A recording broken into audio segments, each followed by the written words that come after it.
BRS chapter को बहुत ही बेहतरीन तरीके से कंप्लीट करने के बाद अब हम लोग एक ब्रांड न्यू चैप्टर को स्टार्ट कर रहे हैं which is bills of exchange.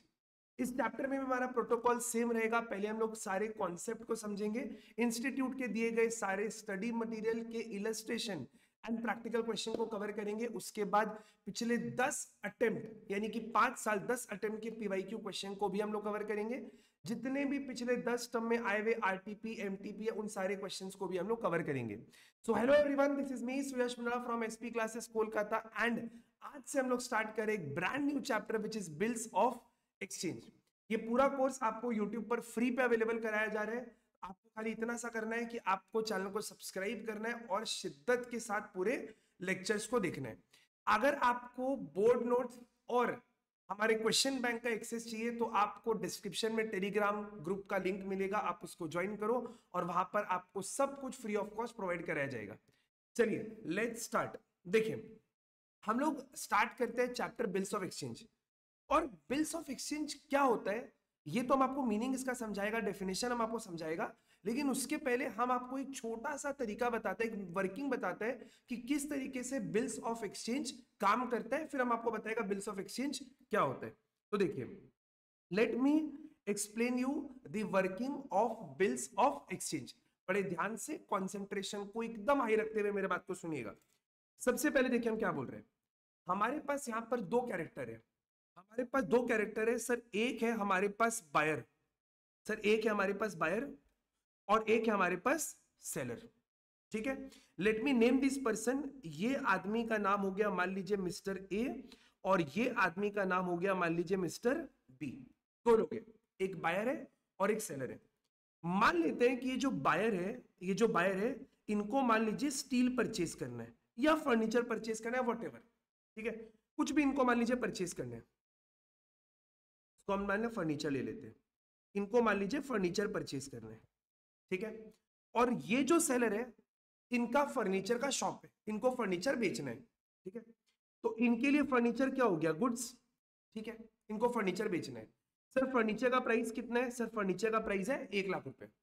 तो जो बायर है वो सेलर के शॉप पर, गोडाउन पर, वेयरहाउस पर विजिट करते। मिस्टर ए पहुंचे, मिस्टर बी जो कि सेलर है उन्होंने फर्नीचर को दिखा दिया, सारा बातचीत हो गया, सब डिस्कशन हो गया, रेट वेट सब फाइनल हो गया। अब क्वेश्चन उठता है sir what about the payment terms, sir payment कैसे होगा। तो मिस्टर ए ने बोला, बायर ने बोला, सर बायर ने क्या बोला, सर बायर ने बोला कि सर देखो मेरे पास अभी फिलहाल 1 लाख रुपया देने को नहीं है, I don't have the money right now, मेरे पास अभी देने को पैसा नहीं है।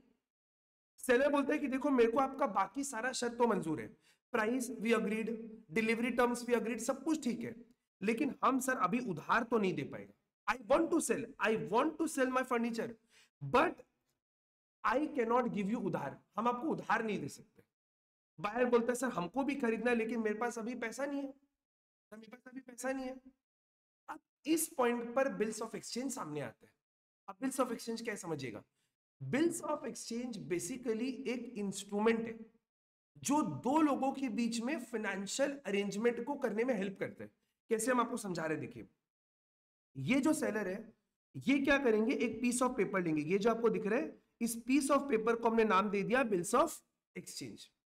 ये जो सेलर है ये इसमें सारा डिटेल लिख देंगे कि मैं बायर यानी कि mister A, I the buyer, mister A promise to pay you the seller mister B a sum of rupees 1 lakh say after 3 months। ऐसा इन्होंने लिख दिया। किसने लिखा, सेलर ने लिखा। ये बात ध्यान रखना क्योंकि इससे आगे सारा कॉन्सेप्ट आपका लिंक होगा। ये बिल्स ऑफ एक्सचेंज को, सर बिल्स ऑफ एक्सचेंज को किसने बनाया, सर इसको बनाया सेलर ने। सर इसमें क्या बात लिखा, जो भी बायर और सेलर के बीच में वर्बल डिस्कशन हुआ, उनके बीच में वर्बल डिस्कशन हुआ कि सर अभी तो मेरे पास पैसा नहीं है बट हम आपको ये पैसा 3 महीने के बाद दे देगा। पूरा स्टोरी सुनना, आपको क्लिक करेगा। तो बोला कि सर हम आपको ये पैसा 3 महीने के बाद दे देगा। ठीक है, और ऐसा करके सेलर ने क्या किया, इस पे साइन कर दिया। बिल्स ऑफ एक्सचेंज में और भी बहुत सारा फॉर्मेलिटीज होता है जो मैं आपको बाद में समझाएगा, अभी के लिए आप केवल एक बार कॉन्सेप्ट को समझो। तो सेलर ने क्या किया, सर सेलर ने यहां पर इस पर साइन कर दिया। और ये बिल्स ऑफ एक्सचेंज, ये जो कागज का टुकड़ा है, ये जो पेपर है, ये दे दिया बायर को कि बायर आप भी इसको पढ़ लो, जो भी हमारे बीच में वर्बल डिस्कशन हुआ है उसको मैंने एक पेपर पे लिख दिया और मैंने साइन कर दिया। अगर आपको भी सारा टर्म्स एंड कंडीशन सही लग रहे हैं, जो हमने बात की अगर वैसा ही लिखा हुआ है, अगर आपके मन में कोई डाउट नहीं है, कोई एम्बिगुइटी, कोई परेशानी नहीं है, तो प्लीज आप भी इसको साइन कर दो। तो यहां पर क्या किया सर, बायर ने भी इसको साइन कर दिया। क्लियर मेरा बात? एक बार हम वापस से रिपीट कर रहे हैं, हमारे पास दो कैरेक्टर है, एक है बायर और एक है सेलर।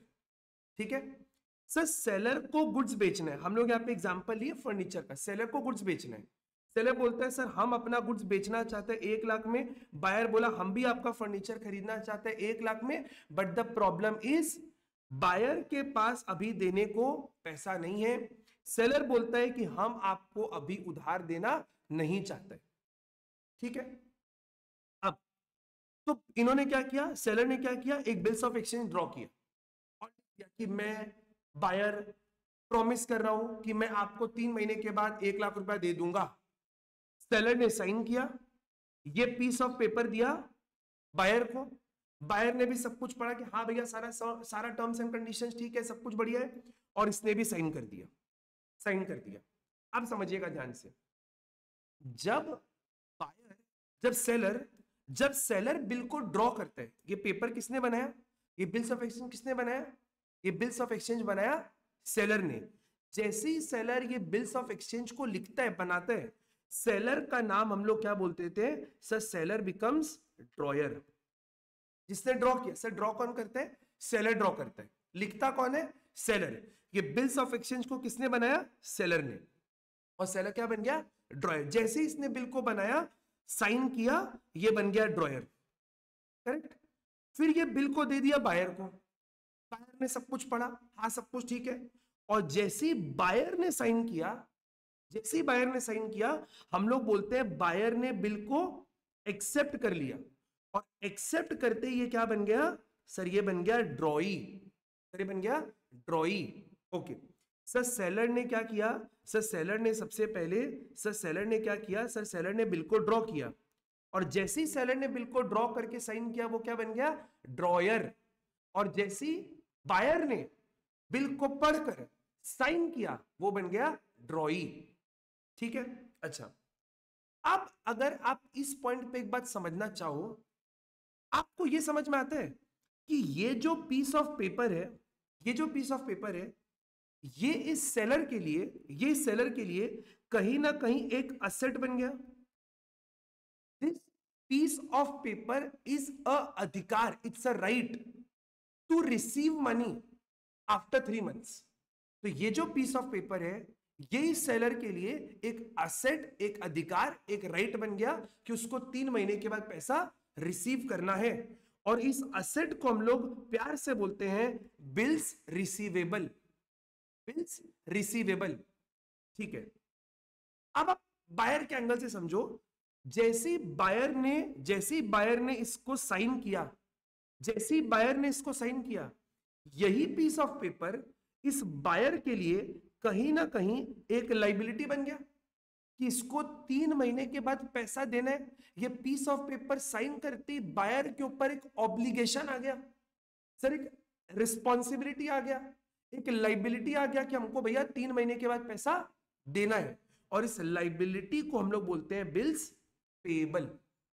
वापस एक बार हम रिपीट करें, प्लीज सुनना मेरे बात को बड़े ध्यान से, पूरा स्टोरी हम वापस आपको सुना रहे, सुनना ध्यान से। देखो, सबसे पहले एक आदमी था मिस्टर ए, उनको फर्नीचर परचेज करना था, तो उसको मैंने नाम दिया बायर। वो मिस्टर बी के शॉप में गए, वेयरहाउस में गए, गोडाउन में गए, फर्नीचर वगैरह सब कुछ देखा, सर फर्नीचर पसंद भी आ गया, 1 लाख रुपए में उनका बातचीत सारा डन हो गया, डिलीवरी कहाँ होगा क्या नहीं सब बातचीत हो गया। अब मुद्दा उठा सर पैसे का क्या, तो बायर बोलता है सर जी मेरे पास अभी आपको देने के लिए पैसा नहीं है। हम हाथ जोड़ के बोलता है कि मेरे पास अभी पैसा नहीं है, बट 3 महीना बाद हम आपको पैसा दे देगा।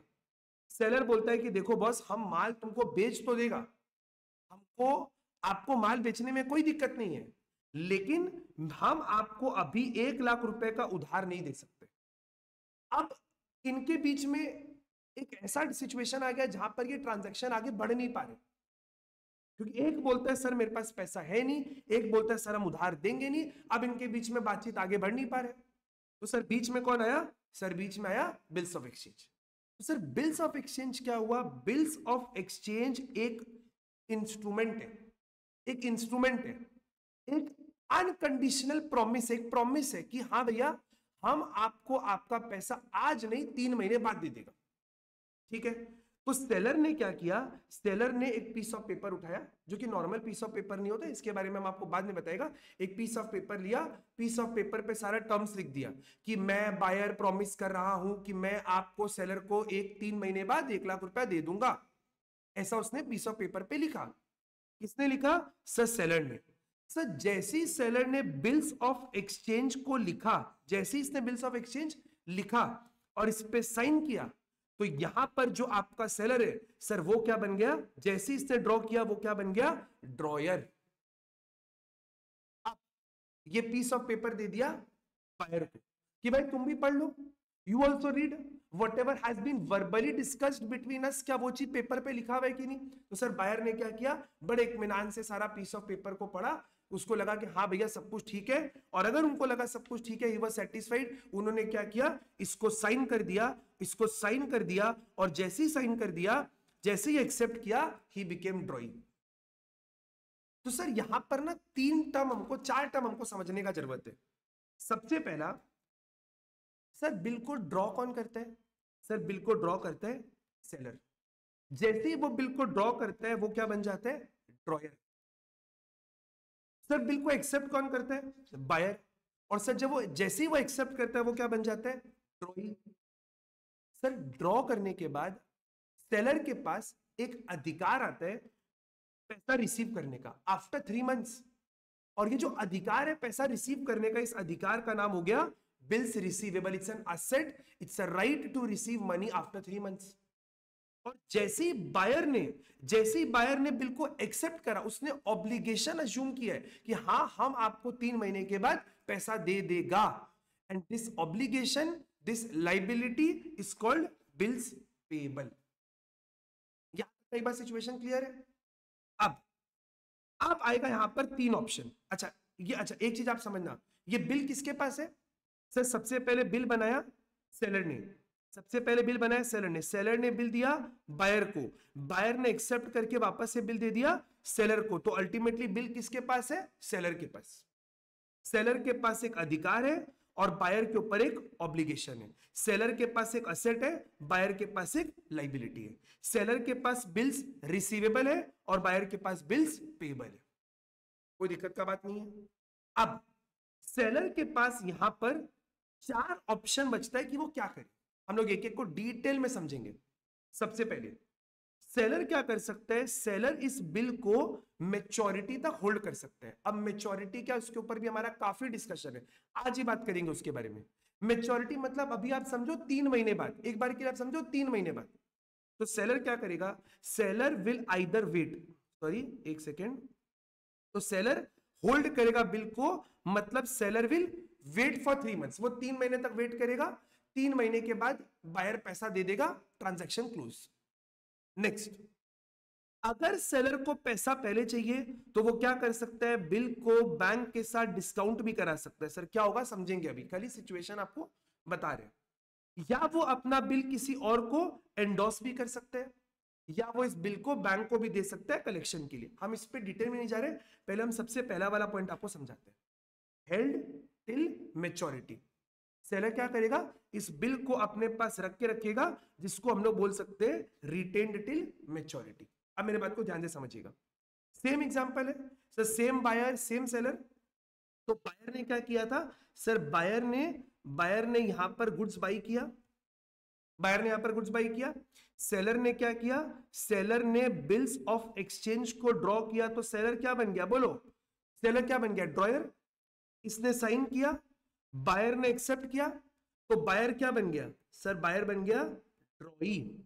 सर सेलर के पास एक अधिकार आया बिल्स रिसीवेबल, और बायर के ऊपर एक ऑब्लिगेशन आया बिल्स पेएबल। अब यहां पर ये क्या करेगा? सर यहां पर ये क्या करेगा? सेलर इस बिल को लेके बैठा रहेगा 3 महीने तक। 3 महीने के बाद सेलर जाएगा बायर के पास, बोलेगा बॉस देखो तुमने बिल्स ऑफ एक्सचेंज को साइन किया था और तुमने बोला था कि तुम मेरे को 3 महीने के बाद पैसा दे दोगे, तो आज वो दिन आ गए, तुम मेरे को मेरा 1 लाख रुपया दे दो। ठीक है, उसने दे दिया, ट्रांजैक्शन क्लोज। अब आपके मन में क्वेश्चन आएगा, सर अगर बायर ने पैसा नहीं दिया तो उसके ऊपर अलग कॉन्सेप्ट है, उसको हम लोग बोलते हैं डिसऑनर, वो हम लोग बाद में देखेंगे। इसमें बहुत सारा सिचुएशन बन सकता है कि सर अगर उसने प्री पेमेंट कर दिया तो, अगर उसने डिसऑनर कर दिया तो, बहुत सारा सिचुएशन है जो हम लोग बाद में देखेंगे। पहले हम आपको बेसिक सारा टर्म समझा देते हैं। ठीक है, ये केस क्लियर है आप लोग को? ओके, वापस से मैं बता रहे, सेलर क्या करेगा, सर सेलर बिल को 3 महीने तक अपने पास लेके बैठेगा।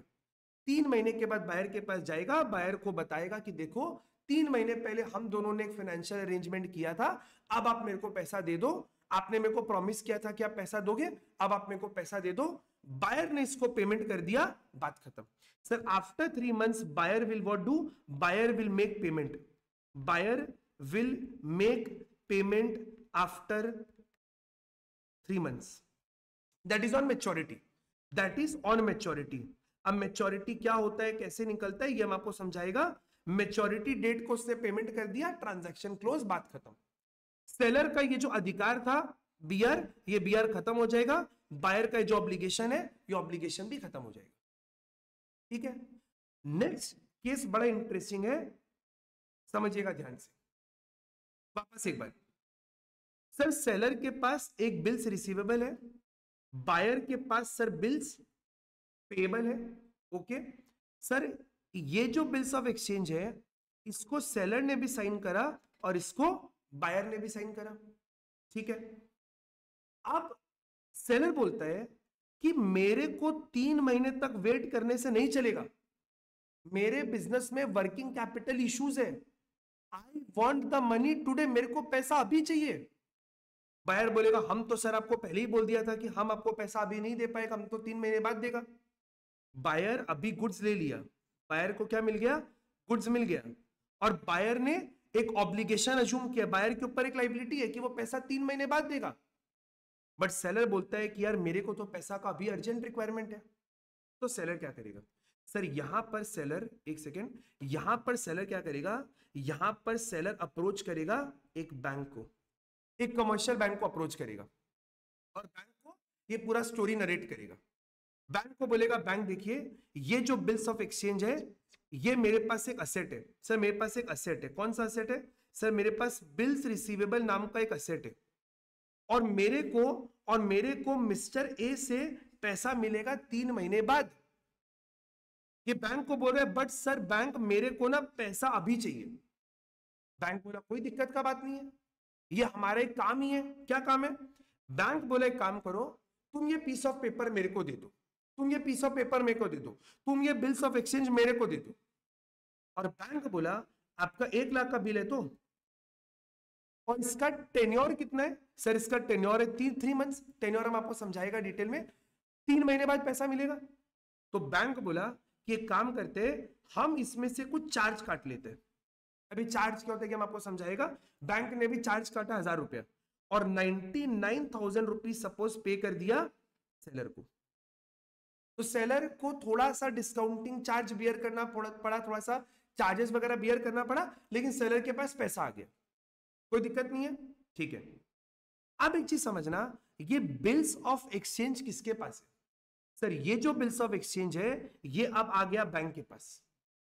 बैंक, सेलर ने अप्रोच किया बैंक को बताया सर मेरे पास एक बिल है 1 लाख रुपए का, बट मेरे को उसका पैसा मिलेगा 3 महीने बाद, बट मेरे को पैसा अभी चाहिए। तो बैंक ने बोला बॉस कोई दिक्कत का बात नहीं है, 1 लाख रुपए के बिल के बदले 1000 रुपए का हम चार्ज काट रहे हैं और 99,000 रुपीज हम आपको अभी पे कर दे रहे हैं। तो सेलर के पास आ गया 99,000, सेलर का बुक क्लोज, खत्म सेलर का। सेलर ने माल बेचा, पैसा मिल गया, बात खत्म। अकाउंटिंग कैसे होगा वो तो अपने को सीखना है, 4-5 क्लास अपने भी करेंगे इसका अकाउंटिंग सीखने में, अभी खाली आप कॉन्सेप्ट के ऊपर फोकस करो।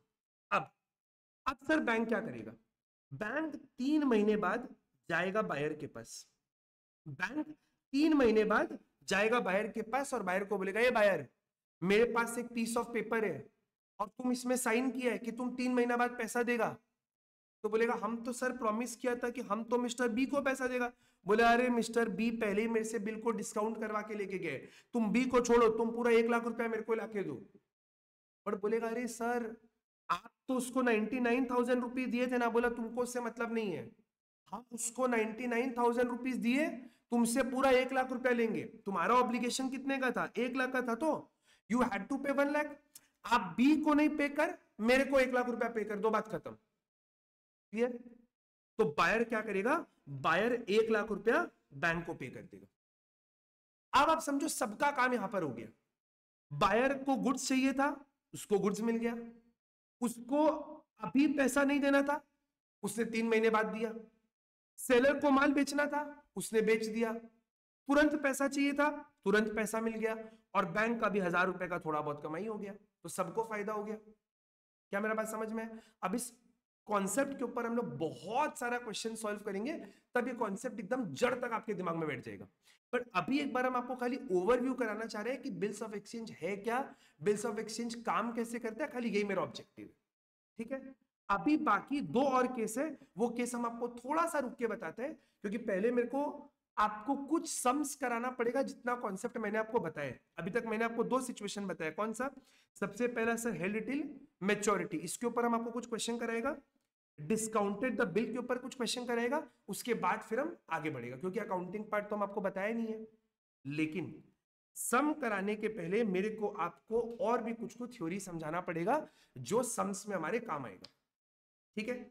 समझते हैं। देखिए, अब बिल्स ऑफ एक्सचेंज ना टेक्निकली एक जर्नल बेस्ड चैप्टर है। ठीक है? लेजर भी बन सकता है, ऑब्वियसली सर जर्नल बनेगा तो लेजर भी बन सकता है, लेकिन ये प्राइमरीली एक जर्नल बेस्ड चैप्टर है। और जर्नल में आपको डेट बड़ा इंपॉर्टेंट है कि सर बिल ड्रॉ कब हुआ, बिल एक्सेप्ट कब हुआ, पैसा कब मिलेगा, ये सारा डेट्स बड़ा इंपॉर्टेंट है। तो हम लोग को सबसे पहले डेट का बहुत अच्छा पकड़ लेना है। और डेट के अच्छे पकड़ के ना मैंने आपके लिए बहुत सारा केसेस बनाए, तो एक केस के थ्रू हम लोग समझेंगे, बड़ा मजा आएगा। सुनिए मेरे बात को ध्यान से। देखिए, सबसे पहले हम लोग क्या करेंगे, सबसे पहले सर हमको निकालना है मैच्योरिटी डेट। देखिए, आपके पास 3 डेट है सर। सबसे पहला डेट ऑफ ड्रॉइंग, किस दिन सेलर ने बिल को ड्रॉ किया। उसके बाद सर डेट ऑफ एक्सेप्टेंस, किस दिन सेलर ने बिल को, बायर ने बिल को एक्सेप्ट किया। सर ड्रॉ किसने किया? सर डेट ऑफ ड्रॉइंग आपको निकलेगा ड्रॉयर से, ड्रॉयर ने किस दिन बिल को ड्रॉ किया। उसके बाद सर ड्रॉई ने कब बिल को एक्सेप्ट किया। ये 2 डेट काम कर। अब यहां से सबसे इंपॉर्टेंट है मैच्योरिटी डेट कैलकुलेट करना, कि आखिरकार इन दोनों के बीच में पैसे का लेन देन कौन से दिन होगा। On which date will they exchange, किस दिन इनके बीच में पैसे का लेन देन होगा, वो हमको निकालना है। तो सर उसके लिए सबसे पहले हम लोग को क्या निकालना पड़ता है? Due date. सबसे पहले निकालना पड़ता है ड्यू डेट। मेन निकालना क्या हमको? मैच्योरिटी। बट मैच्योरिटी के लिए हमको निकालना पड़ेगा ड्यू डेट। अब सर ड्यू डेट कैसे निकालते हैं? आपको डेट ऑफ ड्राइंग लेना पड़ेगा या डेट ऑफ एक्सेप्टेंस लेना पड़ेगा। सर आप या क्यों बोल रहे हो? क्योंकि वो डिपेंड करता है आपका कौन सा टाइप का बिल है। बट अभी के लिए आप एक बार समझो, हम सब बता रहे हैं आपको। डेट ऑफ ड्राइंग या डेट ऑफ एक्सेप्टेंस आपको लेना है, कोई भी एक, वो आपको क्वेश्चन बता देगा। उसमें आप टेन्योर ऑफ बिल को ऐड करोगे। सर टेन्योर मतलब हमारे एग्जांपल में 3 मंथ्स था ना टेन्योर, तो 3 मंथ्स हो गया टेन्योर। और वहां पर हम लोग 3 दिन का ग्रेस ऐड कर देते। सर 3 दिन का ग्रेस क्यों ऐड करते हैं? क्योंकि ये सारा बात आपको लिखकर दिया है नेगोशिएबल इंस्ट्रूमेंट एक्ट में, और आप नेगोशिएबल इंस्ट्रूमेंट एक्ट 1881 है शायद डेट। तो आपको नेगोशिएबल इंस्ट्रूमेंट एक्ट जब आप लॉ में पढ़ोगे तो वहां पर आपको इसको पढ़ाया जाएगा। शायद 1981 1881 है, ऐसा कोई डेट है। वो आप लॉ में पढ़ोगे तो लॉ में आपको इसको बता दिया जाएगा। 3 दिन का ग्रेस हम लोग ऐड करते हैं जब भी बिल्स ऑफ एक्सचेंज को हम लोग यूज करते हैं। हम आपको एग्जांपल लेके बताते हैं। सपोज मान लो, एक बार इतना मैं आपको एग्जांपल लेके बताते हैं। सपोज मेरा डेट ऑफ ड्राइंग है 1 अप्रैल 2023। मैंने बिल ड्रॉ किया, आप मेरे सामने बैठे थे और आपने सेम डे मान लो बिल को एक्सेप्ट कर लिया। 1/4/2023 आपने सेम डे बिल को एक्सेप्ट कर लिया। ठीक है सर, बिल का टेन्योर कितने का था? सर 3 मंथ्स का टेन्योर था। सर क्योंकि डेट ऑफ ड्राइंग और डेट ऑफ एक्सेप्टेंस एक ही है, तो हम लोग 1 तारीख से 3 महीना कैलकुलेट करेंगे। अप्रैल में बिल ड्रॉ हुआ, अप्रैल में एक्सेप्ट हुआ, तो अप्रैल से लेके पूरा अप्रैल, 1 अप्रैल, पूरा अप्रैल, पूरा मई, पूरा जून, अप्रैल, मई, पूरा जून। क्या मेरा बात क्लियर है? अगर आपका डेट, अगर आपका बिल ड्रॉ हुआ 1 अप्रैल को और एक्सेप्ट भी हुआ 1 अप्रैल को, तो आप 1 अप्रैल से कैलकुलेशन करोगे। ध्यान से, 1 अप्रैल से लेके 1 मई, 1 मई से लेके 1 जून, 1 जून से लेके 1 जुलाई। तो यहां पर आपका जो ड्यू डेट निकल कर आएगा, the due date will be 1 July 2023। Sir नहीं समझ में आया, वापस एक बार बताओ। देखिए मेरा बात सुनिए ध्यान से, मेरा बात प्लीज ध्यान से सुनेंगे आप लोग। सर ये डेट दिया हुआ है 1 अप्रैल 2023 और बिल का टेन्योर कितना है? 3 महीने का। तो यहां से सर 3 मंथ्स कैलकुलेट होगा। सर अप्रैल से लेके मई, ये हो गया 1 महीना, फिर मई से लेके जून, सर ये हो गया और 1 महीना, और सब जून से लेके जुलाई, ये हो गया और 1 महीना। तो 1 जुलाई जो डेट आया, उस डेट को हम लोग क्या बोलते हैं? सर उस डेट को हम लोग बोलते हैं due date. Due date sir यहां पे 3 दिन हम लोग और ऐड कर देंगे। सर क्यों ऐड करेंगे? It's a custom of bills of exchange. ये आपको लॉ में और डिटेल में पढ़ाया जाएगा, बट 3 दिन हम लोग एज अ कस्टम इसको ऐड करते हैं। और 3 दिन जब आप इसमें ऐड करोगे, 1 जुलाई से 3 दिन ऐड करोगे, तो जुलाई से लेके 1 जुलाई से लेके 2, 3 और 4, 4 जुलाई 2023, ये डेट आपका निकल कर आएगा मेच्योरिटी डेट। ये आपका डेट निकल कर आएगा मेच्योरिटी डेट। और 4 तारीख को बायर और सेलर के बीच में एक्चुअल कैश का एक्सचेंज होगा। सर ड्रॉ कब हुआ? सर ड्रॉ हुआ 1 अप्रैल को, 1 अप्रैल, एक्सेप्ट हुआ 1 अप्रैल। बिल का टेन्योर कितने का था? 3 महीना। जितने पीरियड का बिल होता है, जितने का बिल होता है, पीरियड होता है, उसको हम लोग बोलते हैं टेन्योर। तो सर हमने क्या किया? सबसे पहले ड्यू डेट निकाला। सर ड्यू डेट कैसे निकालेंगे? तो बिल का ड्रॉ या एक्सेप्टेंस डेट में टेन्योर को जब हम लोग ऐड करते हैं, तो what we get is due date. तो ये मिला हमारा due date. Sir due date में 3 दिन को ऐड करेंगे तो क्या मिल जाएगा? Maturity date. क्लियर? अब इसको और डिटेल में समझते हैं, बट पहले हम आपको बताते हैं, हम एग्जांपल, बहुत सारे एग्जांपल बनाए, आप देखना स्क्रीन पे काफी एग्जांपल्स बनाए, लेकिन उसके लिए सबसे पहले हम लोग पढ़ते हैं types of bill. Sir types of bill पढ़ना क्यों जरूरी है? क्योंकि टाइप्स ऑफ बिल पढ़ के आपको यह मालूम पड़ेगा कि ये जो 3 मंथ्स हम लोग को ऐड करना है, सर ये डेट ऑफ ड्रॉइंग से ऐड करना है या डेट ऑफ एक्सेप्टेंस से ऐड करना है। सर ये पता चलता है टाइप्स ऑफ बिल के ऊपर। जो बिल होता है, बिल के पीछे में लिखा हुआ रहता है, ये डेट ऑफ ड्रॉइंग था, ये डेट ऑफ एक्सेप्टेंस था, ये आपका टाइप ऑफ बिल था। तो उस टाइप के हिसाब से डिसाइड होता है कि आप टेन्योर कहां से कैलकुलेट करोगे। Is it from the date of drawing और is it from the date of acceptance? समझिएगा ध्यान से। सर सबसे पहला तरह का जो बिल है, सबसे पहला जो बिल है उसको हम लोग बोलते हैं बिल आफ्टर डेट। ये टाइप ऑफ बिल है जो बिल के पीछे में मेंशन किया हुआ रहता है कि सर ये आफ्टर डेट है, कि आफ्टर साइट है, कि एट साइट है। 3 तरह का बिल होता है। एक को हम लोग बोलते हैं, सबसे पहला को बोला sir after date. Sir very simple, sir after, अगर बिल के पीछे लिखा हुआ है कि बिल आफ्टर डेट है, अगर बिल के पीछे लिखा हुआ है कि बिल आफ्टर डेट है, तो हम लोग 3 मंथ्स जो कैलकुलेट करेंगे वो डेट ऑफ ड्रॉइंग से कैलकुलेट करेंगे। कब वो बिल एक्सेप्ट हुआ हमको उससे मतलब नहीं है। आज अगर मैंने बिल को ड्रॉ कर दिया, आपने 10 दिन बाद, 20 दिन बाद एक्सेप्ट किया, मेरे को उससे मतलब नहीं है। जिस दिन बिल ड्रॉ हुआ उस डेट से हम लोग 3 मंथ्स कैलकुलेट करेंगे। क्या मेरा बात समझ में है? सर अगर बिल आफ्टर साइट है, आफ्टर साइट मतलब देखने के बाद, तो ड्रॉ से हमको मतलब नहीं है, डेट ऑफ एक्सेप्टेंस से, जिस दिन बायर ने बिल को एक्सेप्ट किया वहां से 3 मंथ्स कैलकुलेट होगा। और अगर आपका बिल एट साइट है, तो बिल एट साइट में ना तो ड्राइंग डेट काम आता है, ना तो एक्सेप्टेंस डेट काम आता है, क्योंकि ये बिल आपका डिमांड पे पेबल होता है। इस बिल पे ना तो टेन्योर लिखा होता है, ना तो इसमें टेन्योर लिखा होता है, ना तो इसमें ग्रेस डेज ऐड होता है। जब इस बिल का डिमांड किया जाएगा तब इसका पेमेंट किया जाएगा। तो हम लोग अभी के लिए एक बार इस टॉपिक को एक बार इग्नोर कर रहे हैं, लेकिन आप खाली एक चीज ध्यान रखना कि आपका मेन पर्पस क्या है। अभी अभी जो हम आपको समझा रहे हैं इसमें मेन पर्पस क्या है? Sir the main purpose is to find the maturity date. Sir why is it so important? Sir why calculation of maturity is so important? Because maturity date से ये डिसाइड होगा कि किस दिन पर बायर और सेलर के बीच में कैश का एक्सचेंज होगा, सर इस दिन से डिसाइड होगा। तो सर मेच्योरिटी का डेट कैसे निकलेगा? सर मेच्योरिटी डेट निकालने के लिए आपको सबसे पहले निकालना पड़ेगा ड्यू डेट। सर आप सबसे पहले क्या निकालोगे? Due date. Sir due date कैसे आएगा? तो सर ड्यू डेट निकालने के लिए हम लोग को क्या देखना पड़ता है? सर ड्यू डेट निकालने के लिए हम लोग को क्या देखना पड़ता है कि कौन सा टाइप का बिल है। सर अगर बिल आपका आफ्टर डेट है, आफ्टर डेट, तो जिस दिन मैंने बिल को ड्रॉ किया वहां से हम लोग 3 मंथ्स ऐड करेंगे। सर अगर मेरा बिल आफ्टर साइट है तो जिस दिन बिल को एक्सेप्ट किया वहां से हम लोग 3 मंथ्स ऐड करेंगे। 3 मंथ्स ऐड करने के बाद मेरे को क्या मिलेगा? Due date. और ड्यू डेट में 3 दिन ग्रेस ऐड करेंगे तो क्या मिल जाएगा? मैच्योरिटी। बिल आफ्टर डेट में ड्राइंग से, आफ्टर साइट में जिस दिन देखा मतलब जिस दिन एक्सेप्ट किया वहां से, और अगर बिल एट साइट है तो इसको बोलते हैं बिल्स पेबल ऑन डिमांड। यहां पर ना तो कोई टेन्योर लिखा होता है, ना तो यहां पर डेज ऑफ ग्रेस का आपको बेनिफिट मिलता है। क्लियर? हम आपको एक छोटा सा चीज बताता है जो आप ध्यान रखना।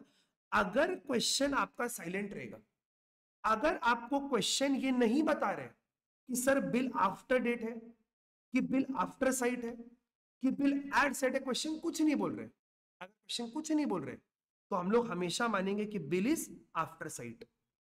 सर रियल लाइफ में तो आपको बिल के पीछे लिखा मिलता है, लेकिन क्वेश्चन में ऐसा हो सकता है आपको कोई क्वेश्चन मिले जिसमें आपको ये नहीं बताया जाए कि बिल आफ्टर डेट है कि आफ्टर साइट है। तो QRS का मतलब होता है question remaining silent.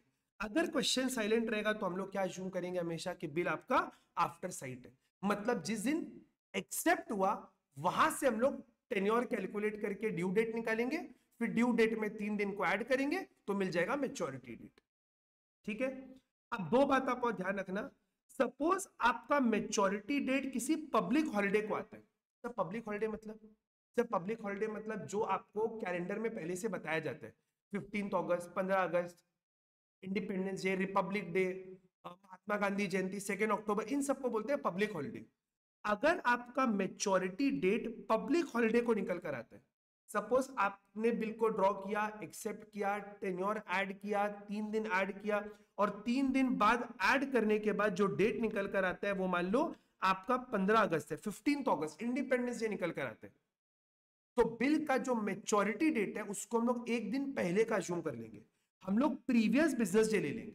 Sir business day मतलब? सर वो डे प्रीवियस वाला संडे नहीं होना चाहिए। अगर 15 अगस्त के पिछले वाला दिन संडे है तो उसके और एक पिछले वाला दिन ले लेंगे। ये हम लोग आगे क्वेश्चन करेंगे तो समझाएगा, बट अभी के लिए आप एक बार याद रखो कि अगर आपका मैच्योरिटी डेट किसी पब्लिक हॉलिडे को निकल कर आता है, सिर्फ 15 अगस्त, 26 जनवरी, तो आपको प्रीवियस बिजनेस डे लेने। बिजनेस डे लिखने का अपना अलग एक सिग्निफिकेंस है जो हम आपको समझाएगा। लेकिन अगर आपका मैच्योरिटी डेट किसी सडन हॉलिडे को आता है, तो सडन मतलब आपको पहले से पता नहीं था कि इस दिन पे छुट्टी पड़ेगा, suppose there is a bank strike, suppose there is a sudden holiday, तो आपको नेक्स्ट बिजनेस डे लेना पड़ेगा। अगर आपको पता है कि मैच्योरिटी डेट, देखो आप जिस दिन ड्रॉ करते हो, जिस दिन एक्सेप्ट करते हो, टेक्निकली आप उसी दिन बैठ के कैलकुलेट कर सकते हो कि आपका मैच्योरिटी डेट क्या निकल कर आएगा। आपने ड्रॉ किया, एक्सेप्ट किया, पहले देख लो बिल का टाइप कौन सा है। सर अगर आफ्टर डेट है तो ड्रॉइंग के डेट से, आफ्टर साइट है तो एक्सेप्टेंस के डेट से, तो आप ये कैलकुलेट कर लो कि आपका मैच्योरिटी डेट क्या निकल कर आएगा। सर अगर मैच्योरिटी किसी पब्लिक हॉलिडे को आता है तो आप क्या करोगे? प्रीवियस डे लोगे। लेकिन अगर किसी सडन हॉलिडे में आता है तो आप क्या करोगे? नेक्स्ट डे ले लोगे। अगर आपको ये सारे नोट्स का एक्सेस चाहिए तो इसको हम अपने टेलीग्राम ग्रुप में डाल देगा, वहां से इसको बड़े आराम से एक्सेस कर सकते हैं। अब जो कुछ हम आपको बताया वो एक फॉर्मूला में भी लिखा है। फॉर्मूला तो क्या है, बस समझने का एक तरीका है, प्लीज समझिएगा क्या बोलते हैं। आपको सबसे पहले देखना है कि आपका डेट ऑफ ड्राइंग क्या है, डेट ऑफ एक्सेप्टेंस क्या है। सर दोनों ले सकते हैं क्या? नहीं बाबू, दोनों नहीं ले सकते। वो डिपेंड करता है बिल आफ्टर डेट है कि आफ्टर साइट है। सर अगर आफ्टर डेट हुआ, अगर सर आफ्टर डेट हुआ, वापस समझा रहे हैं सर, अगर आफ्टर डेट हुआ तो ड्राइंग का डेट, आफ्टर साइट हुआ तो एक्सेप्टेंस का डेट। सर ड्राइंग का डेट कब लेंगे? सर ड्राइंग का डेट लेंगे अगर वो बिल आपका आफ्टर डेट है तो। और सर एक्सेप्टेंस का डेट कब लेंगे? अगर आपका बिल आफ्टर साइट है तो, अगर आफ्टर साइट है तो सर सबसे पहले ये डिटरमाइन कर लो, कि हमको बेस डेट कौन सा पकड़ना है। सर हमको ड्राइंग का डेट पकड़ना है कि एक्सेप्टेंस का पकड़ना है, बिल आफ्टर डेट है कि आफ्टर साइट है। तो आपके पास ये डेट आ गया, इसमें आप बिल के टेन्योर को ऐड कर दो। Sir 3 months, 4 months, 60 days, what ever ये दिया हुआ रहेगा, इसको ऐड कर लो। तो सर यहां से क्या निकल जाएगा आपका, सर यहां से ड्यू डेट निकल जाएगा। सर उसमें 3 दिन ग्रेस का ऐड कर दो तो आपको मेच्योरिटी डेट निकल कर आ जाएगा। आई थिंक यहां तक का बात आपको एकदम क्लियर है। जी सर एकदम क्लियर है। अब हम आपको इसमें कुछ क्वेश्चन सॉल्व कराते हैं जहां पर आपको मेच्योरिटी डेट निकालना पड़ेगा। यहां पर मैंने क्या किया, ऊपर आप हेडिंग पढ़ो, ये बिल नंबर है जो किसी काम का नहीं है, 10 बिल है। फिर हम आपको इस पे कुछ होमवर्क का क्वेश्चन देगा जो आपको करना पड़ेगा।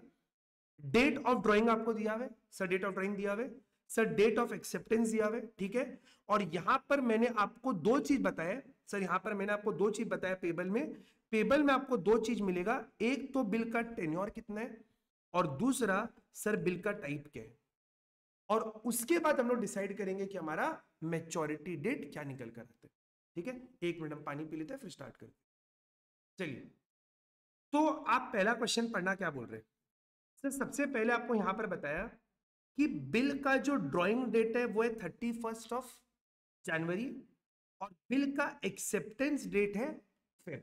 अगर देखो, अगर ड्रॉ और एक्सेप्ट दोनों का डेट एक ही हो गया तो आपको टेंशन लेना ही नहीं है, लेकिन अगर अलग अलग हुआ तो आपको थोड़ा सोचना पड़ेगा कि बिल का टाइप कौन सा है। तो सर यहां पर क्योंकि दोनों डेट अलग अलग है तो मेरे को देखना पड़ेगा कि बिल का टाइप कौन सा है। सर बिल का टाइप क्या है, सर बिल का टाइप है after date. Sir after date में हम लोग क्या करते हैं, सर वापस एक बार बता देते हैं। सर अगर आपका बिल आफ्टर डेट है तो date of drawing is relevant, और अगर आपका बिल आफ्टर साइट है तो date of acceptance is relevant, ठीक है। तो सर यहां पर क्योंकि बिल आफ्टर डेट है तो date of acceptance is absolutely irrelevant. हम लोग ये देखेंगे कि हमने बिल ड्रॉ कब किया, ठीक है। तो सर 31 जनवरी को बिल ड्रॉ हुए और सर बिल का टेन्योर कितने का है, 1 महीने का। तो सर जनवरी पूरा खत्म, ओके। सर अभी 1 महीना अगर हम ऐड करें, अगर हम 31 जनवरी में 1 महीना ऐड करें तो I land up to last date of feb. Sir Jain तो पूरा खत्म, वहां से 1 महीना, तो 1 महीना मतलब फेब का लास्ट डेट। अच्छा सर 2022, अब आपको ये देखना है कि 2022 लीप ईयर था कि नॉन लीप ईयर था। सर 2022, सर लीप ईयर कैसे मालूम पड़ता है, अगर किसी भी नंबर को आप 4 से डिवाइड कर सकते हो तो वो आपका लीप ईयर है, अदरवाइज वो आपका लीप ईयर नहीं है, ठीक है। अब अगर हम इसको नॉर्मली आपको कैलकुलेट करके समझाएं तो इस डेट का, ये आपका 1 महीना खत्म होगा फेब को। सर फेब का लास्ट डेट आ गया and sir 2022 is a non leap year. Sir 2020 जो था ना ये आपका लीप ईयर था। अगर आप 2022 को अगर आप डिवाइड करो, जैसे हमको करके दिखाए, आप प्लीज देखना एक बार यहां पर, 2022 को अगर आप 4 से डिवाइड करते हो तो ये आपका नॉन लीप ईयर आता है, क्योंकि लास्ट आपका लीप ईयर इसमें कौन सा था, 2020। 2020 को अगर हम 4 से डिवाइड करें तो ये आपका लीप ईयर आता है। खैर, so 2022 is a non leap year, मतलब फेब में 28 दिन है, फेब में 28 दिन है, ठीक है। तो सर 28वें दिन पे हम लोग पहुंच गए, 1 महीने बाद 28वें दिन पे पहुंच गए। सर वहां से 3 दिन ऐड करेंगे, सर 28 फेब से 28 फेब से 3 दिन ऐड करेंगे तो मार्च में पहुंचेंगे, 1 मार्च, 2 मार्च, 3 मार्च। तो मैच्योरिटी डेट क्या निकल कर आ जाएगा, sir maturity date will be 3rd of March 2022, 3rd of March 2022। Sir एक बार इसको वापस समझा दो ना, एक बार इसको वापस समझा दो। ओके देखिए, सबसे पहला सर 31 of January 2022। सर यहां से अगर हम 1 मंथ ऐड करेगा तो due date will be 28 of February 2022। ये फेब में आ गए। सर यहां से फिर 3 दिन को हम लोग ऐड करेंगे तो सर ये तो इसका लास्ट डेट ही आ गया, मतलब आपका फेब खत्म हो गया। यहां पर टेक्निकली जब आप मंथ का कैलकुलेशन कर रहे हैं तो लीप ईयर होगा नहीं होगा उतना बहुत ज्यादा फर्क नहीं पड़ता है, डेज का जब सम होगा तो लीप ईयर पे भी इंपैक्ट आता है, वो हम आपको समझाएगा। तो 3 दिन अगर आप यहां पर ऐड करोगे, फेब तो सर पूरा खत्म हो गया, 28 ही दिन था, तो सर उसके बाद 3 दिन अगर और आएंगे आगे तो पहुंच जाएंगे हम लोग मार्च में। सर हम लोग पहुंच जाएंगे मार्च में, और 1 March, 2 March, 3 March will end up to 3 March. तो 3 मार्च निकल कर आएगा आपका मेच्योरिटी डेट। और करते हैं सर 10 क्वेश्चन करेंगे, 10 में तो आपको पूरा एकदम क्लैरिटी आ ही जाएगा। आइए देखिए नेक्स्ट, चलिए नेक्स्ट वाला को हम लोग सॉल्व करते हैं। देखिए क्या बोला है सर, नेक्स्ट वाला में आपको 29 ऑफ जनवरी दिया है और यहां पर बोला है 3 फेब। क्योंकि ड्राइंग्स और एक्सेप्टेंस का डेट अलग अलग है, तो आपको ये जरूर देखना पड़ेगा कि बिल का टाइप कौन सा है। सर यहां पर जो बिल का टाइप है वो है आफ्टर डेट, और सर आफ्टर डेट में हम लोगों को एक्सेप्टेंस डेट से कोई मतलब नहीं है, हम लोग को यहाँ पर ड्राइंग के डेट से मतलब है। तो सर ड्राइंग का डेट लेते हैं 29 of January 2020। Sir 20 leap year है, ध्यान रखिएगा। अब हम लोग यहाँ पर 30 डेज को ऐड करेंगे। सर यहाँ पर 30 डेज को ऐड करेंगे। ओके, अब ध्यान से देखिएगा सर, जनवरी में 29 ऑफ जनवरी को बिल ड्रॉ किया गया और वहां से 30 दिन ऐड करने हैं। तो सर जैन में कितना दिन बचा? 29 के बाद 30 और 31, मतलब यहां पर 2 दिन जनवरी का खत्म और जनवरी पूरा गॉन। अभी भी यहां पर हमको 28 डेज और ऐड करना है। जैन के बाद 2 दिन ऐड किया अगर मैंने, तो जैन पूरा खत्म और फिर 28 डेज और ऐड करना है। तो सर 28 डेज अगर हम और ऐड करेंगे तो I reach to 28 of Feb, 28 Feb को पहुंचेंगे। सर 28 फेब में मेरे को यहां पर 3 दिन और ऐड करने हैं, और क्योंकि फेब में लीप ईयर है तो फेब में 29 डेज होगा। तो 29 फेब, 1 मार्च, 2 मार्च, तो डेट आपका निकल कर आएगा 2 मार्च 2020। क्लियर है सर? वापस एक बार बताओ, 29 जनवरी आपका डेट था, वहां से हमको 30 डेज ऐड करने हैं। तो सर 2 दिन ऐड करा, तो जैसे ही हम यहां पर 2 दिन ऐड किया तो मेरा जनवरी पूरा खत्म हो गया। 29 से 30 और 31 पूरा जनवरी खत्म। फिर हमको 28 डेज और ऐड करने हैं। सर जनवरी खत्म हो गया तो फेब में आएंगे, फेब में 28 डेज ऐड करेंगे तो पहुंच जाएंगे 28 फेब को, 28 फेब को। वहां से 3 दिन अगर हम और ऐड करेंगे, क्योंकि फेब में आपका लीप ईयर है, तो 29 फेब पूरा खत्म, मार्च का 1 दिन और 2 दिन, तो पहुंच गए 2 मार्च को। ठीक है, ओके। आगे नेक्स्ट देखिए सर, नेक्स्ट आपको क्या बोला है? 29 Jan, 2 Feb, 2 months after date. अच्छा सर, अगर आफ्टर डेट है तो आफ्टर डेट में मेरे को एक्सेप्टेंस से तो कोई मतलब नहीं है, मेरे को यहां पर मतलब केवल ड्राइंग से। ओके, अब तो सर 29 ऑफ जनवरी में मेरे को यहां पर कितना ऐड करना है? सर मेरे को यहां पर 2 मंथ्स ऐड करना है। सर 2 मंथ्स ऐड करना है। तो सर जैन में अगर हम 2 मंथ्स ऐड करें तो जैन के बाद फेब, फेब के बाद मार्च, और हम लोग पहुंच गए 29 ऑफ मार्च को। 29 ऑफ मार्च को सर वहां से अगर हम 3 डेज ऐड करें तो सर मार्च में 31 डेज होता है, तो 29 के बाद 30, 31, मार्च खत्म, अप्रैल, 1 April is a bank holiday. 1 April is a bank holiday, और ये हॉलिडे पहले से डिक्लेयर्ड होता है कि बैंक हॉलिडे। आपको क्वेश्चन में बता देगा, अगर कोई बैंक हॉलिडे होगा ना तो क्वेश्चन आपको बता देगा कि ये बैंक हॉलिडे। तो 1 April is a bank holiday, और बैंक हॉलिडे पहले से डिक्लेयर्ड होता है, तो हम लोग क्या करेंगे? प्रीवियस बिजनेस डे को बिल का मैच्योरिटी मानेंगे, और प्रीवियस डे आपका क्या निकल कर आएगा? 31 ऑफ मार्च 2023। क्लियर मेरा बात? और एक देखते हैं, देखिए सॉरी, और एक देखते हैं, देखिए sir 12 of July, 14 of July, 14 of July bill after date है। तो सर आफ्टर डेट हो गया तो एक्सेप्टेंस से मतलब नहीं है, ड्राइंग से मतलब है। तो 12 ऑफ जुलाई में अगर मेरे को 1 मंथ को ऐड करना है तो सर 1 मंथ ऐड करेंगे अगर 12 जुलाई में, तो जुलाई के बाद अगस्त, तो सर ये पहुंच गए 12 ऑफ अगस्त। सर 12 ऑफ अगस्त में अगर हम लोग 3 डेज ऐड करते हैं तो 12 छोड़ के 13, 14, 15, तो सर पहुंच गए 15 ऑफ अगस्त को, और 15 of August is independence day, तो एक दिन पीछे ले लेंगे, which is 14 of August 2023। Clear? Clear sir? Simple, clear. आगे बढ़ते। सर नेक्स्ट देखिएगा, सर नेक्स्ट क्या बोला, 27 जून और 28 जून, और यहाँ पे बिल है आफ्टर डेट। आफ्टर डेट मतलब अगेन मेरे को एक्सेप्टेंस से मतलब नहीं है, मेरे को केवल ड्रॉइंग से मतलब है, और इसमें मेरे को 3 डेज ऐड करना है। सर 3 डेज ऐड करना है, ओके। 27 जून में मेरे को अगर 3 मंथ्स ऐड करना है, सॉरी 3 मंथ्स ऐड करना है, तो जून के बाद जुलाई, अगस्त, सितंबर, तो आ गए हम लोग 27 सितंबर में। जून के बाद से 3 मंथ, जून के बाद जुलाई, अगस्त, सितंबर, 27 सितंबर। सर 27 सितंबर में अगर 3 दिन को ऐड करेंगे तो 27 छोड़ दो, 28, 29, 30, और हमारे पास डेट आ गया 30 सितंबर, 30 सितंबर 2023। क्लियर जी सर, एकदम क्लियर। आगे बढ़ते, नेक्स्ट देखिए, 28 सितंबर 1 अक्टूबर बिल आफ्टर साइट है। आफ्टर साइट में मेरे को ड्राइंग डेट से मतलब नहीं है, मेरे को एक्सेप्टेंस डेट से मतलब है, और एक्सेप्टेंस का डेट दिया हुआ है 1 अक्टूबर 2023, और यहां से हम लोग को 2 मंथ्स ऐड करना है।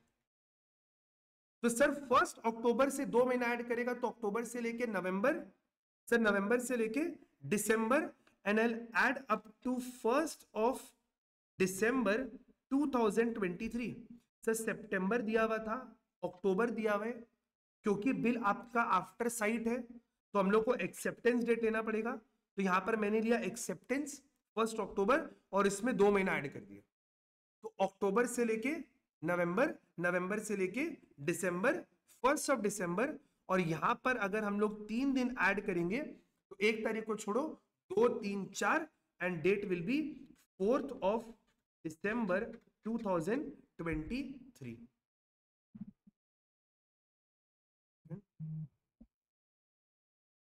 ओके, आगे बढ़े, आगे बढ़ते। सर नेक्स्ट आपको यहां पर दिया हुआ है 23rd of December, 24th of December, और यहां पर जो आपका बिल है उसका टाइप नहीं लिखा हुआ है। और मैंने आपको बताया था कि अगर आपको बिल का टाइप नहीं दिया हुआ रहता है, थोड़ी देर पहले हम आपको बोला कि अगर बिल का टाइप नहीं दिया हुआ होता है तो आप बिल को हमेशा आफ्टर साइट मानते हो, और यहां पर हमको ड्रॉइंग डेट से मतलब नहीं है, मेरे को एक्सेप्टेंस डेट से मतलब है। तो 24th of December, 24th of December 2022 में अगर हम लोग 1 मंथ को ऐड करते हैं, 1 मंथ को ऐड करते हैं, तो हमारे पास डेट निकल कर आएगा 24th of जनवरी 2023। अगला साल पहुंच जाएंगे दिसंबर के बाद जनवरी। और सर यहां पर अगर हम लोग 3 डेज ऐड करते हैं, 3 डेज ऐड करते हैं, तो 24 छोड़ो, 25, 26, 27, तो ये आ जाएगा 27th of January 2023, 27th of January 2023। Okay, I think यहां तक का बात आपको एकदम क्लियर है कि हम लोग आगे बढ़ सकते हैं? जी हाँ सर, आगे बढ़ सकते हैं। ओके सर, नेक्स्ट क्या बोला है? सर नेक्स्ट आपको दिया हुआ है और यहां पर लिखा हुआ है bill on demand. Sir on demand अभी बताया ना आपको, bill eight site, bill eight site को बोलते हैं बिल ऑन डिमांड। तो सर मैंने आपको बताया यहां पर ना तो आपको टेन्योर मिलेगा, ना तो यहां पर डेज ऑफ ग्रेस रहेगा। जिस दिन डिमांड किया जाएगा उस दिन आपको इसका पेमेंट करना पड़ेगा। इसीलिए आप नोट करो यहां पर ना तो आपको टेन्योर दिया हुआ है और ना तो यहां पर ग्रेस डेज ऐड होगा। तो हम आपको मान लो नोट लिख के देता है, नोट लिखा, सपोज ये जो आपका बिल है, मान लो ये आपका डिमांड किया गया 25 ऑफ जनवरी 2023 को। सपोज ये आपको डेट दिया हुआ रहेगा क्वेश्चन में, बिल डिमांड किया गया 25 ऑफ जनवरी को, तो हम लोग सिंपल क्या करेंगे, 25 ऑफ जनवरी को इसका पेमेंट कर देंगे। यहां पर कोई ग्रेस डेज ऐड नहीं होता है। जब भी आपका बिल एट साइट होगा, मतलब बिल ऑन डिमांड होगा, तो ना तो आपको यहां पर टेन्योर मिलेगा, ना तो यहां पर 3 डेज ऑफ ग्रेस ऐड होगा। ठीक है, okay okay sir, let's come to another question which is, आप पढ़िए क्या लिखा है, 5th of January, 6th of January और बिल यहां पर आपको दिया हुआ है at sight. Sir at sight का मतलब भी क्या होता है? सर एट साइट का मतलब भी सेम ही होता है। सर एट साइट और ऑन डिमांड दोनों का मतलब सेम है, इसीलिए देखो यहां पर ना तो आपको बिल का टेन्योर दिया हुआ है, ना तो यहां पर आपको ग्रेस डेज ऐड करना पड़ेगा। इस पे भी हम लोग मान लेते हैं कि ये भी बिल आपका 25 को डिमांड होगा, तो 25 ऑफ जनवरी 2023 को इसका पेमेंट हो जाएगा। क्लियर? ओके सर, नेक्स्ट देखिएगा क्या बोले, 10th of January, 10th of January and bill will be payable on presentation। Sir on presentation का मतलब क्या हो गया? सर वो भी सेम है, bill on demand, on site, on presentation, तीनों का मतलब सेम ही है। यहां पर अगेन ना तो आपको टेन्योर मिलेगा, ना तो ग्रेस डेज ऐड होगा। जिस दिन बिल का डिमांड किया जाएगा उस दिन आप बिल का पेमेंट कर दोगे। 25th of Jan 2023, 25th of Jan 2020। तो नेक्स्ट क्लास ऑनवर्ड्स फिर हम लोग इंस्टीट्यूट के सारे स्टडी मटेरियल के क्वेश्चन को सॉल्व करेंगे। अगर यहां तक अगर आप वीडियो देखा है तो पक्का आपको वीडियो अच्छा लगा, आपको पसंद आ रहा है, तो मेक श्योर आप इस सीरीज को बहुत सारे लोगों तक पहुंचाओ, मोटिवेशन दो, अच्छे अच्छे कमेंट लिख के जाओ, और मिलते हैं हम आपको क्लास 2 में। Till then take care, thank you everyone, bye bye.